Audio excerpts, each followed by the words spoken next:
Challenge 3. Serve an in-flight meal. In theory, this challenge sounded reasonably simple. The only real way to get around PNG is by air, so it was just a matter of blagging myself a job. Sounds pretty easy, this one, but when I asked the local airline company, they said no. Something to do with security, apparently. Thanks a lot, Osama. Nevertheless, I've done some lateral thinking and I've come down to the resort of Jay's Arban, where they've got some planes no one's going to want to hijack.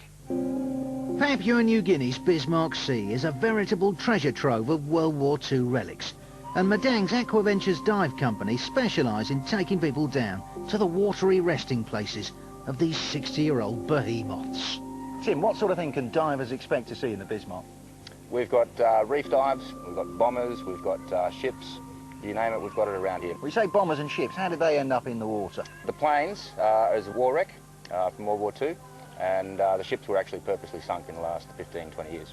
Tell me about this plane, because this interests me greatly. What sort of plane is it? It's a B-25 Mitchell bomber, and it was doing a bombing run from across Madang, and it got shot down and ended up where it is now. All the crew got out, and they were captured by the Japanese.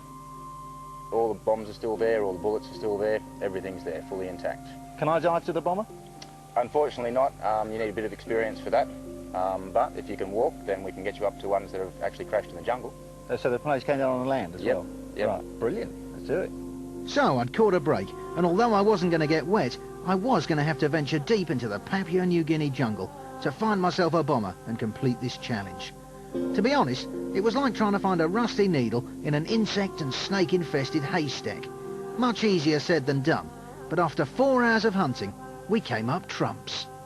Here it is. It's like something out of an Indiana Jones movie. It's this rusting wreck of a warplane in this clearing. The wings have gone, probably been taken for scrap or something by local people, but the rest of it actually looks in pretty good shape considering. Here's where the front gunner would have sat. The pilot's up above him, and I can see there's a room for a roof gunner. So this would have been quite a formidable fighting machine. There have been a few visitors before. You can see some graffiti up here, but now the jungle's beginning to close in. There's plants growing inside it and all over it. So I dare say maybe in a decade there'll be nothing left. Anything that hasn't been taken for scrap will just be under vegetation.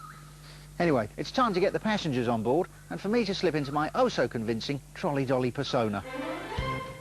The offensively camp persona, that is, which will ensure I never get upgraded to business class again. Welcome, passengers, aboard flight 2723 from the jungles of Madang to London Heathrow.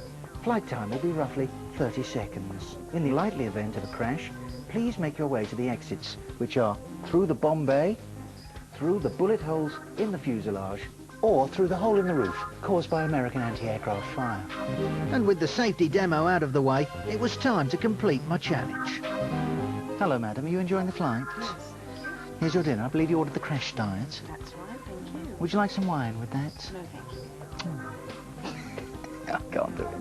OK, so a humiliating experience for all involved. But at least I got a point back on PNG and given my fixer a decent feed. Another satisfied customer. Challenge completed.